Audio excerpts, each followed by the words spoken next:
ஹாய்ங்க. சென்னையில் காலையிலேருந்து மழை தூடிகிட்டே இருக்குது. இப்போ என்னன்னு தெரில, ஒரு 3 டேஸாக மழை தூடிட்டு தான் இருக்குது. காலையில் பாருங்கள் தூடிகிட்டே இருக்குது. ஸோ இவங்களை கொண்டு வந்த மேலே போட்டேன்.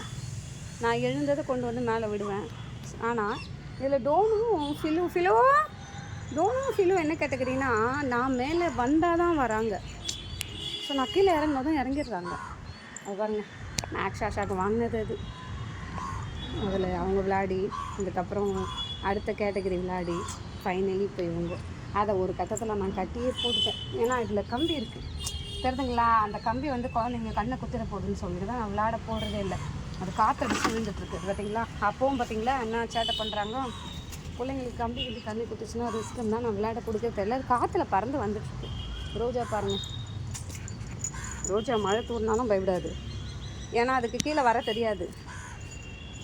அவ்வளோதான். நம்ம 3 பேரும் ஒன்று கூட்டிட்டாங்க. 3 பேருமே இப்போ ஒன்று கூடியாச்சு. இவங்க 3 பேரும் ஃப்ரெண்ட்ஸுங்க, ரோஜா, டோனு, ஃபிலோ. இதில் வந்து பாவப்பட்ட ஜென்மன்னு ஒன்று இருக்குது. யாருன்னு காட்டுறேன் பாருங்கள்.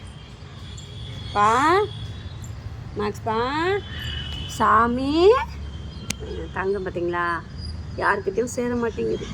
இந்த காமெடி வரும் பார்த்தீங்களா, எல்லோரும் வந்தாருச்சா சின்ராஸ் ஃபேமிலியிலன்னு கேட்பாங்க. எல்லோரும் வந்தாச்சு. என்னங்க சின்ராஸு அப்படின்வாங்க தெரியுமா. என்ற ஃபேமிலியில் எல்லோரும் வந்துருச்சுன்ற மாதிரி குழந்த ஷாஷா போனதோடவே தனியாக நின்றுச்சு. மேக்ஸ் இங்கே பாரு, அம்மா பாரு, மேக்ஸ் இங்கே பாரு, அம்மா பாரு. ஓரளவுக்கு கொண்டு வர ட்ரை பண்ணுறேன். கொஞ்சம் கொஞ்சமாக ஆகும்னு டாக்டர் சொல்லியிருக்காரு. உடனே வர முடியாது அவனால், கொஞ்சம் கொஞ்சமாக ஆகும். ஒரு மாதம் எடுக்கும். 1 மாதம் எடுத்துச்சுன்னா அவன் ஓரளவுக்கு ஃப்ரீ ஆகிடுவான். இன்னும் கவலைப்படாதீங்க அப்படின்னு டாக்டர் சொல்லியிருக்காரு. இதுதான் இவங்களோட மார்னிங் லாகு. சரிங்களா, யாருக்கிட்டையும் சேர மாட்டேங்கிறான். தெரியல என்ன பண்ணுறதுன்னுப்பா. சரியா சரி